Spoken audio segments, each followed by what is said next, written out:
Hey folks, end all be all here, and we're back with week four, the final week before the expanded rosters start. So let's make the most of it. Let's get started. But before we get started into the actual GAC battle, I wanted to talk a little bit about Bad Batch. I recently got these guys not geared up all the way.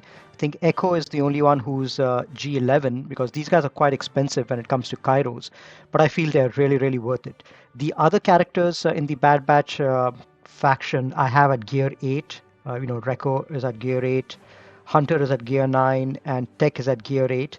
All these guys are relatively low gear, but I think Echo is the one who really needs to be at G11. I mean, if you haven't got them all the way up to 7 stars, Echo at G11, I think it's worth it to spend the extra Kairos because you get like 12 extra speed, and Echo really needs to be fast in this team. So I have my Echo up at 303 speed. So I've given him some decent speed mods and decent potency mods as well to basically get him up to about 303 speed. The rest of my Bad Batch characters, even though they are 3 stars or 4 stars G 8 to 9, I have given them a little bit of speed on Hunter, but the rest I've given them lots of potency, as you can see, because the main way that you use this squad is you use them for control. Tons of stun, they give potency up to each other, exposes, all of that's good stuff. And even though Echo's abilities are unresistible, so he has that daze and healing immunity, which is unresistible, which is why you don't need to bother too much about potency on him. But the others definitely do need a little bit of potency.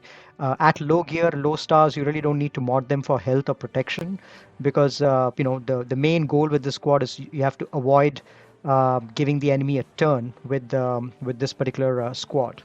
They're a control squad. In terms of Zetas, Echo Zeta is really important because they inflict debuffs. Every time that they inflict debuffs, the enemy loses protection and health. So they tend to do, even if they're low gear, they tend to do damage based on the enemy's protection and health. So that Zeta, in my opinion, is pretty important. Wrecker doesn't have a Zeta, I don't believe. No, I think he does. Yeah, he does have this Zeta, which is not necessary, but I just added it on. Um, we have one Zeta on Hunter on the lead, which which makes them deal true damage to all enemies if they have defense up. This is a great Zeta to have once you have them relicked up because they'll obviously have more offense and they can do more true damage. At lower gears, it's not an essential Zeta.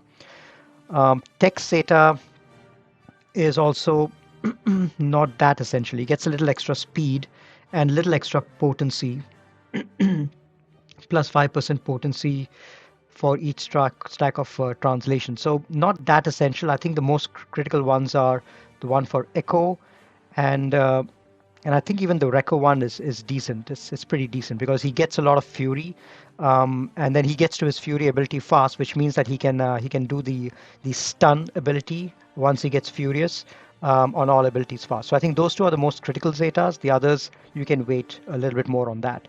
Now, who's the fifth that you want to use along with that? Obviously, you can get a fast character to use as fifth. Thrawn. You can get Moff Gideon to reduce the enemy's turn meter. You can get Rex if you can spare him. But all these are really good characters that you really don't want to break up from their existing teams. So I've been thinking about what other decent characters might work in a team with these guys. And in my opinion, Poe Dameron actually has got pretty good synergy with the Bad Batch characters. Obviously, you can use an unused clone like Clone Sarge or Cody. They'll work fine. But the Poe has got if you've gone for GL Ray, you probably have Poe relicked up, so he'll be fast. Because he's naturally a little fast as well. You can get some decent mods on him. I've got him at 302, which is just one speed below Echo at 303. And he can reduce the enemy turn meter by about 25% with his special. He can apply exposures, and these guys do tons of good stuff with exposures. He can apply buff immunity as well. So once Echo has gone and dispelled everything, you can go and apply buff immunity on any character that you want. So there's tons of synergy over here, and because he's relic, he'll naturally be tanky, and he's an extra source of taunt in case the enemy gets to go and your G8 or G9 wrecker is not able to take the heat.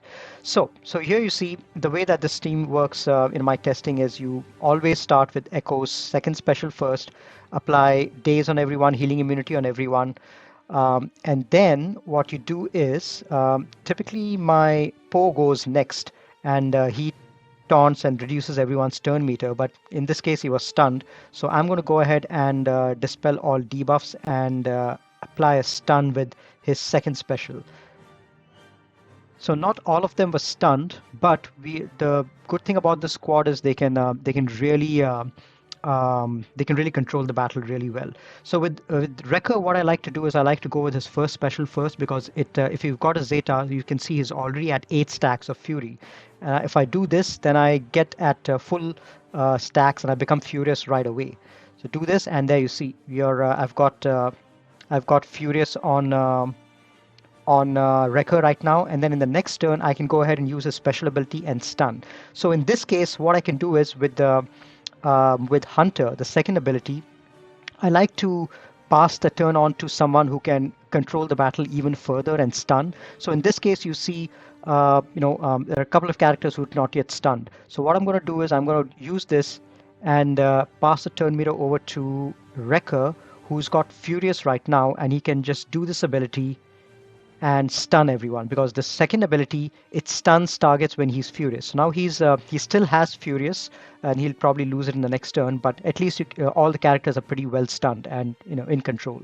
Now Geonosis Show Soldier is out of stun, so what I'm going to do is I'm going to inflict buff immunity and expose. Now this particular ability of Echo, it calls someone to assist. So you can either, if all of your characters have got 3 stacks of translation, you can either call the tech to assist, and then that'll reduce everyone's cooldowns even further.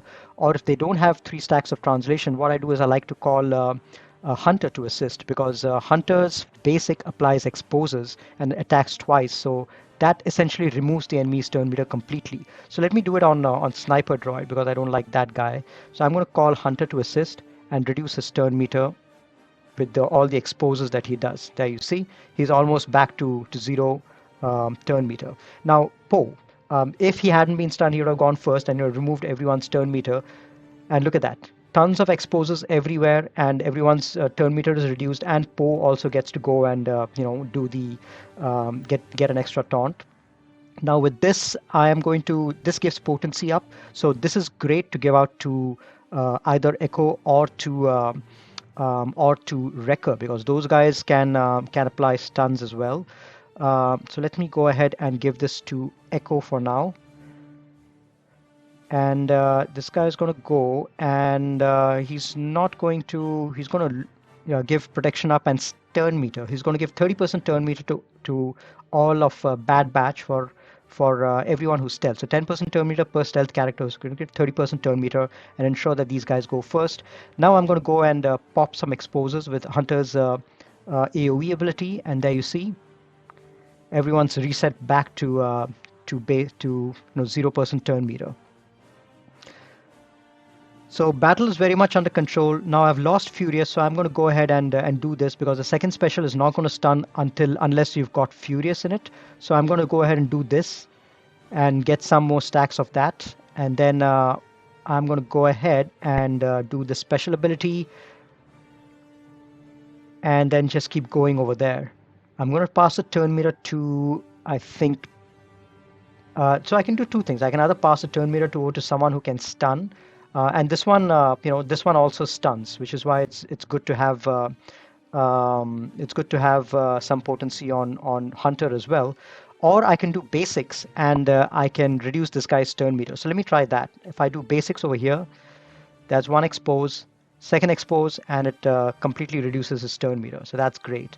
So I'm going to go ahead and call someone else to assist. So now you can see everyone has got 3 stacks of translation. So I'm going to go ahead and call my tech to assist, so that just like C3PO on his basic, he reduces the enemy's the allies' cooldowns. So I'm just going to call tech to assist, And there you go. Everyone's cooldown is reduced, and they can, they can do everything all over again. So I'm going to call everyone with. I'm going to use Tech's second ability, and he's going to inflict stun on everyone. Excellent. Look at that. And without letting the enemy take a turn, despite this being G8, G9 team, I'm able to pretty much control the battle and take care of it. Now, this is obviously testing.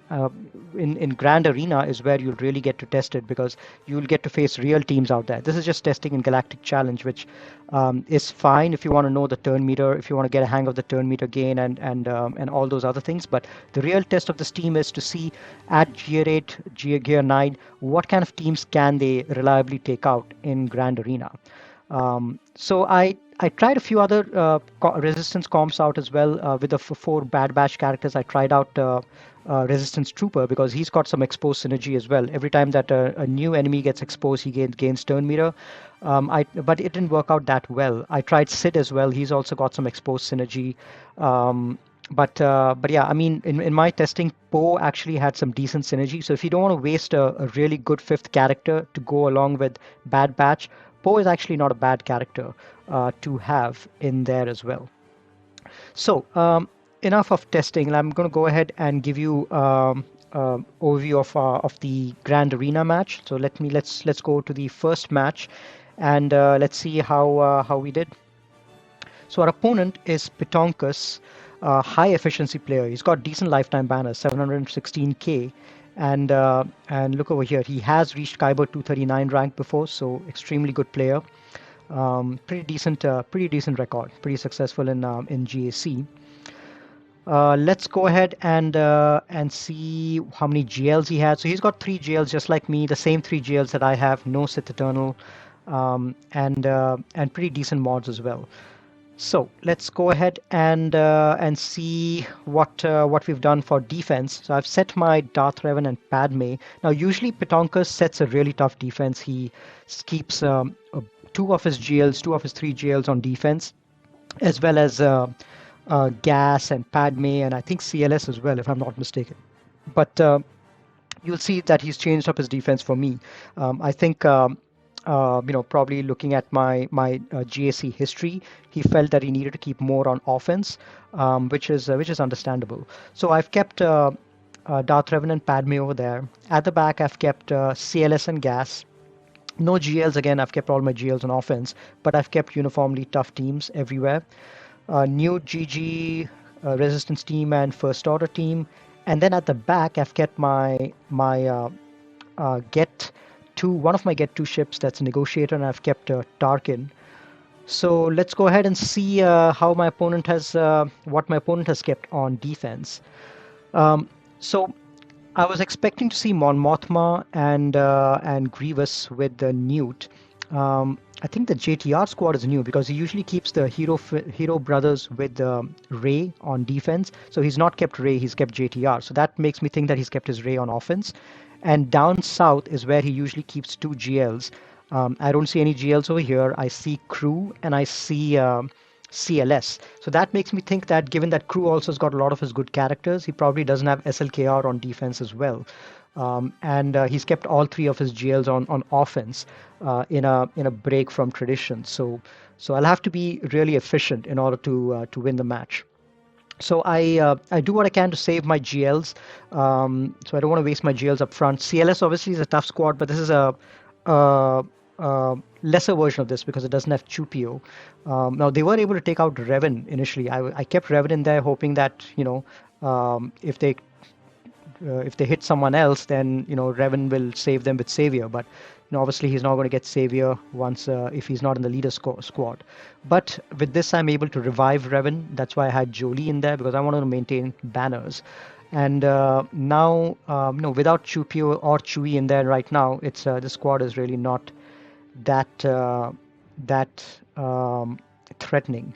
So now I'm just taking care of the main damage dealers before. There we go, 1 quick mark on CLS and he's taken care of. Unfortunately, not able to recover all my protection and health on JKR, which is why I ended up with only 58 banners. But that's fine. And then I go with first order. So for the first order, I decide to take my Mandalorian squad in there, the BAM squad.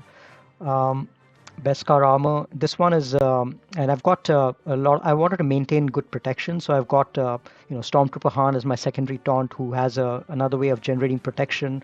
I've got Vandor as well, who's got, ability to generate protection not only for himself but for his allies as well. And there's obviously tons of protection generating ability that both BAM as well as Quill Special have. So my goal is to end with as many maximum banners as possible. Okay, so with the Whistling Birds, I take out the weakest character first. So he gets taken out, and I think First Order Special Forces TIE Fighter also gets a little bit of health reduced. Now I'm just trying to make sure that I'm maintaining full health and full protection on everyone. And now I go after the weakest one and take him out. And now I target Phasma, and with this I apply a stun because I really want to make sure that I avoid AoEs from Kylo Ren, because that just it's more tougher for banner recovery. But I'm doing okay so far. Not much of an issue. They are countering and attacking a lot, but I've got two really good tanks with a really good protection generation ability. So I'm just trying to make sure that I keep these guys in control, and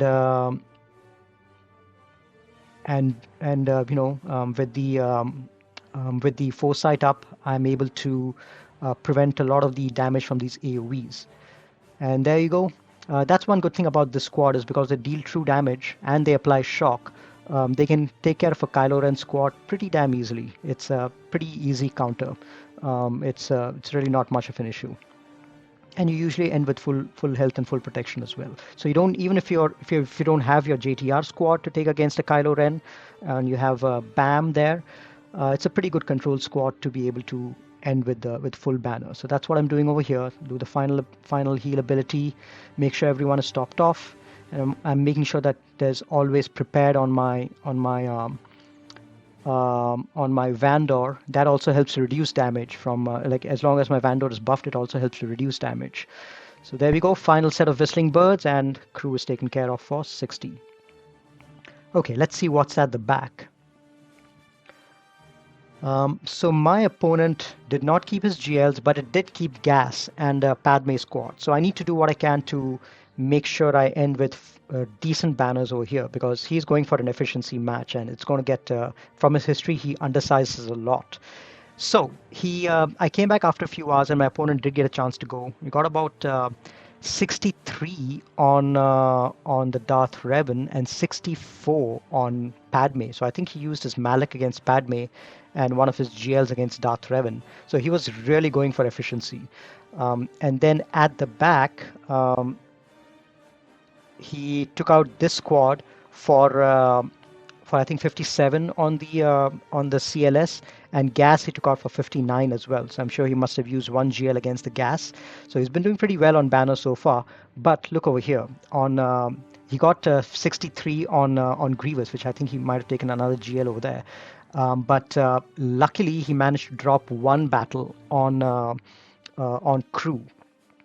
And I was surprised to see only First Order Stormtrooper remaining behind. I don't know what team he took, but it was left with some amount of protection left. So that makes me think that maybe he took his Darth Revan undersized in order to be able to get a quick kill. But with First Order without Malak in there, and with First Order Sith Trooper doing AoEs every time someone died, I think he might have lost control of the battle. That's my guess, but I don't know. So anyway, I have a little bit of room. He's dropped one battle, so I can afford to experiment a little, but I still want to do as well as I can, 60 as often as I can.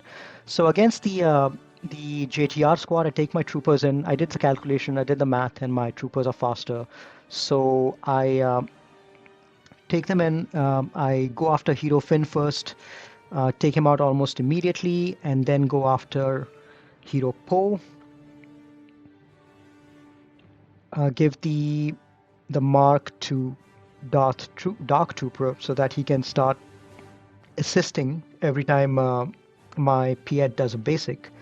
But it's pretty easy over here. You can see these guys are doing tons of damage. Here I think I do the AoE because he's resistance 0 po is close to that, and this applies fear on everyone. That's a good Zeta. If you don't have it already, make sure you get the fear Zeta, because you can it's fear is one of those things which are very rare. Very few characters actually inflict that, apart from Darth Revan and BSF. So I think that's definitely a good Zeta to have on him. So 60 banners over here, pretty comfortable win. I like these kind of teams which don't allow the enemy to take a single turn at all. Against let's see, yep. And then I decided to go for a Supreme Leader Kylo solo against General Grievous with Newt. Typically, this is a little tricky if Newt is relicked up, but this Newt is only G11, so I make sure that I take him out with a single hit. So even though I didn't crit, I was able to take him out. It's important to make sure that Newt does not survive, and then this solo is extremely simple.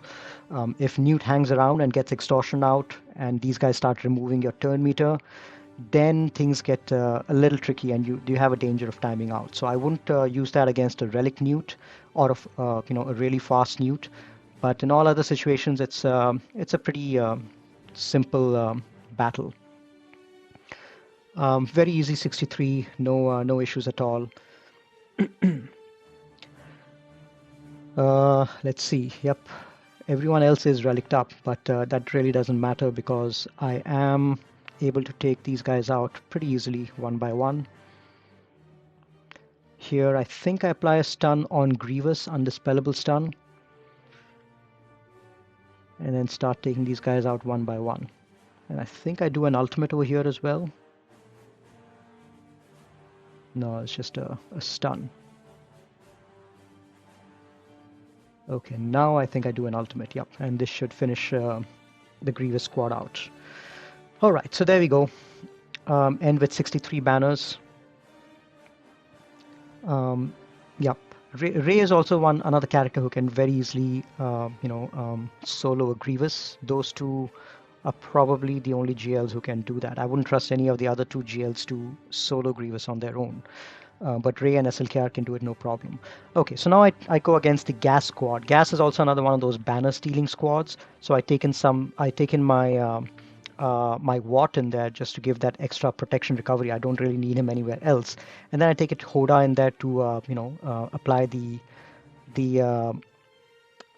foresight wherever he can. So what I'm doing now here is trying to JML lead is actually great for against Gas because he counters every time he faces an attack, and with JML special ability you can call someone else to assist, and that counter is avoided. So that's really a great way to do it. And these guys do damage based on his max protection, which is why all the extra health and protection and defense that you have on fives, he tends to really melt regardless of whatever stats he has. So that's what I'm doing over here. I got rid of fives and I'm trying to get rid of the other characters. I give the weapons, the Jedi's master training to Cam because he's going to be my main damage dealer. And you can see over here Cam already has my weapons tech, so he's going to be hitting really hard. So he's going to be the main damage dealer over here. I did that special ability so that I can get another turn and call someone else to assist. So I called Hoda over there because the other two were dazed. And now I give the healing tech to Shakti so that I can ensure everyone ends with full health and full protection. And then I give some protection up, and there. Now I go and get him down again. And now I just need to make sure that I recover full health and full protection on everyone. So that's what I'm trying to do over here. Trying to attack who I can with Cam in order to take them out. And then you can see over here I did the healing ability with Hoda, which not only healed everyone up but also gave them foresight, which is going to be really crucial once Gas gets up because he's going to whiff on foresight. All right, so now I take this one character out. That was I think a heal on Watt because I wanted to I targeted Shakti with Watt, and then I got some amount of protection back on him. So now I do my foresight and get foresight on everyone so that Gas, when he goes, he at least misses a little bit. Now I need to recover a little bit more protection and health on uh, on my JML, and then we are good. So you can see over here, JML is at full health, but not yet at full protection. And there we go. With that, we end with 59. So uh, it was important for me to make sure that I end with at least 59-60 on each of these matches. I mean, my opponent got above 60 in quite a few, but as long as I don't drop a battle, I think I'm safe. Now, I wanted to take Ray with Ray solo against Padme. That works pretty much fine anyway. But I was really curious to test my Bad Batch characters to see how they would do under Ray. Now, I've used them under with other Resistance characters, but I felt Ray. It might be something interesting over here because Ray gives protection up based on her max health, so that makes these guys much more durable. Because Padme, for example, under her lead, even though they are all Galactic Republic, they get protection up based on their health, which at 3 stars, 4 stars is really, really low. But Rey, they get protection up based on Rey's health, which means they are much more survivable, and they get the damage immunity if they fall below 50% health.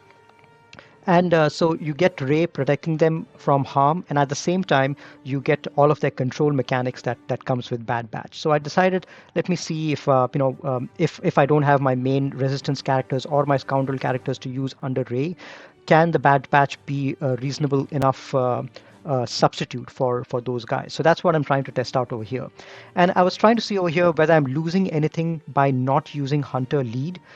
So keep in mind, I'm going up against Padme. So Hunter lead gives a lot of crit avoidance and all of that other stuff, which is really not that important against Padme. But the other thing that it gives is Bad Batch allies remove 50% turn meter when they attack an enemy with expose. So, and Padme's turn meter can't be removed anyway, so I'm really not losing anything much by not going with Hunter lead over here. And Ray's lead is obviously much better for these guys. So I taken my Bad Batch under Ray, and I'm trying to see, just get a feel of things in GAC to see how these guys do. So let's go ahead and battle. So obviously my Ray is going to be faster, so I'm going to go ahead and give the protection up to everyone. I'm going to give that to Hunter so that since he's the one going to be taunting. And then I start things up with Echo Special. At 303 speed, he was faster than the rest of my Bad Batch characters. Unfortunately, the others were not as fast. And you can see over here, my tech almost got taken out, but that did allow my Ray to do the whirlwind and take out GK. Now, I need to recover some health and protection on the others, and that's one good thing about these guys. Their health and protection recovery is off the charts. They're simply amazing. Almost everything that they do heals them up, gives them foresight, tenacity, stealth, and protection recovery. So it's almost all their abilities has got some sort of synergy like that, which is what makes them a really, really great team, even at low banners. So I'm still, even though my record is at 4-star, I'm still taunting with him. I think he's a great tank. And with Ray's protection up, he's got really nothing much to worry about out there. So now I have to give a turn to someone else, and I can also stun someone. Let's see if I don't think I'll be able to stun Annie with the protection up. Yeah, it gets resisted because of Padme lead, but it's pretty decent anyway. I mean, we can do a lot of things over here. All right, so I keep giving protection up to my Hunter, and you can see over here, even the initial thing, my team almost got taken out.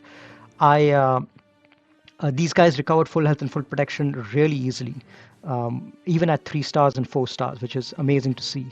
Only my Ray is lacking a little, protection and health, but otherwise my Bad Batch characters are at full health and full protection, and they're doing what they're doing best, inflicting target locks, applying stuns, applying daze, and they're doing tons of good stuff in control. So pretty decent substitute characters. If you don't want to send your Ray in solo just because you're afraid of you're afraid to take the risk, and you don't have any other big characters to really spare, you can take the Bad Batch characters in with them. And you can see over here, all of them are at full health and full protection. Um, and uh, and there's a little bit of health lost on Ray, which is why I got 59. But you know, great substitute characters to have even under Ray.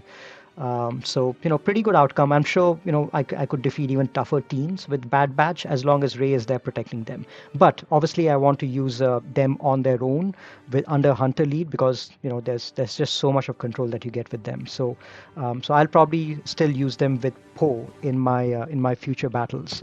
So watch out in other GACs coming up this week. I'll be using them with Poe. All right, so now Mon Mothma. So here I do the TM train version of Mon Mothma. I love this for mirrors. It's um, it beats all other versions of Mon Mothma teams pretty easily. Once you get the TM train rolling, it's not a big deal at all. I can I can very easily control the team. I can make sure that they don't take a single turn, even if they end up taking a turn or two. You can basically control these guys pretty well. The only thing to worry about is, you have to leave Biggs towards the end because he gains turn meter every time you crit him, and these guys are on almost every assist, they're almost definitely sure to crit him. So I always leave Biggs till the end. So here you can see they got a little bit of a turn, but really not much of an issue. They got Kara back, but I was able to get my own Kara back since she died. And I'm able to control the battle now because these guys keep getting turn meter on their basic. Pao gets it on his special. Biston gets it on his frenzy. So tons of good stuff over here. All right, so and you can see over here with Hot Rebel Scout, I'm always using the basic because I don't want I don't want I want that extra turn meter gain, the chance of 25% chance for turn meter gain from that we get from his basic. So now we're left with only Big, so we're going to crit him and he's going to take a few turns. But since no other character is there, it's okay. He's really not doing much damage, and whatever damage he's doing can be healed up with Mon Mothma. There we go. And then yeah, just little bit of time to take Biggs out. This is where actually against a Mon Mothma team I was considering using my Bad Batch with Poe, and that would have been great because Poe and my Bad Batch both are 303 to 302 speed, so they would have gone before the Mon Mothma squad. Echo would have done his days, and that would have prevented Biggs from getting any more turn meter, and then I would have been able to stun the team, control them, and things would have been pretty much under control. So that's another option for a Bad Batch team. You can use them against a Mon Mothma squad if you're faster than them. So only ships are left. I'm at 1818 right now. So doing okay in terms of banners. So here I think I decide to use my Radis against, I think I did a Radis mirror if I'm not mistaken. Let's see. Yep, I think I did the Radis mirror over here. So he doesn't have his Houndstooth over here. He has his Houndstooth along with his other ships, other fleet. So I taken my Houndstooth and my Radis, start getting damage on Poe, and then get my Houndstooth to start taunting.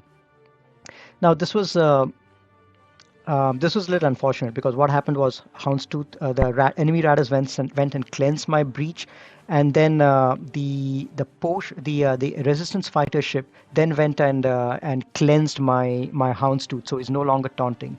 So that was an oversight on my part. I think if I'm facing Radis fleets or fleets with dispel like TIE Bomber, I should always save Houndstooth's taunt until after the cleanse or the cleansing ability has done. That way I can ensure the taunt, because you can see over here without the taunt from Houndstooth, the rest of my resistance ships are out in the open, and my Ray gets taken out, unfortunately, which could have been avoided, I think, if I had timed the taunt on my Houndstooth properly.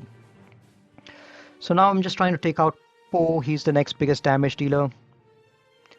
I finally get around to another taunt from my Houndstooth, but it's really not much of an issue now at this stage because I've been using tons of specials with my resistance ships. So I should be able to take care of these squads, this fleet pretty easily. I dispel all the debuffs from them by getting in the um, the Ebon Hawk, and now it's just a question of making sure I end with decent banners. There we go. We've got the ultimate from the Radis out, and now we need to. And my Razor Crest is out as well, so I'm doing an assist over here with my own Houndstooth, and then it's just a question of cleaning up. So yeah, not much of an issue over here. Radis mirrors are perfectly fine, especially if they give you a lot of control, and they're a good option to have if you don't have if you've especially if you've got your own tank like Houndstooth in there. If you don't have Houndstooth to spare, I would keep Clone Sarge as a backup, as a reinforcement, as a backup tank. I think that's always a good option. So you can go with your 3 resistance ships to start with, and then call Clone Sarge as the first reinforcement. So that's also an option. So he's kept his Negotiator on defense with Houndstooth and 5s, and that's usually an easy comp for Malevolence, just because 5s give stern meter, and you can go and apply buff immunity and uh, droids on buzz droids on Anakin. So this is an easier version of it. If it was the Y-wing version, I would have probably taken my Radis against the Negotiator and used my Malevolence against the Radis. But this way also works fine. As long as you see 5s in the starting lineup for Negotiator, you can feel safe taking in Malevolence because it gives you the edge. So this is something that I usually climb in the arena with every day, so it's not a new battle. You just apply buff immunity and buzz droids on Anakin, which I've done at this stage. Uh, then you cleanse. I target my cleanse at Hyena Bomber so that he can cleanse the weakest other ally, which typically tends to be the Vulture droid. And then over here you can see the Anakin has gone and exhausted his unending loyalty. Now I just need to go and make sure I get the spy out so that I can target Anakin and get him out. And you'll see over here I've got tons of other reinforcements that I got in. I got in my Cassian's U-wing as a reinforcement over here, um, as well as what do you say? The Han's Millennium Falcon. And that was because I wanted to make sure that I did not drop battle, because my enemy had dropped one battle and I didn't want to take any chance at all. I wanted to one-shot this team, come what may, just because, if I did not, then it would have given my opponent the edge, because he was really, really efficient except for that one drop battle. So that's the reason I overkilled it with by taking in my Han's Millennium Falcon, because I really didn't need the Rebel fleet anywhere else. All right, so try to apply stun over there on Houndstooth, didn't work. But you can see over here, I do one AoE, and now the ships should be easily taken care of. There's only one ship left over here, so apply buzz droids and then target down on it, and there you go. That's the end of the battle, and I got 60 over there.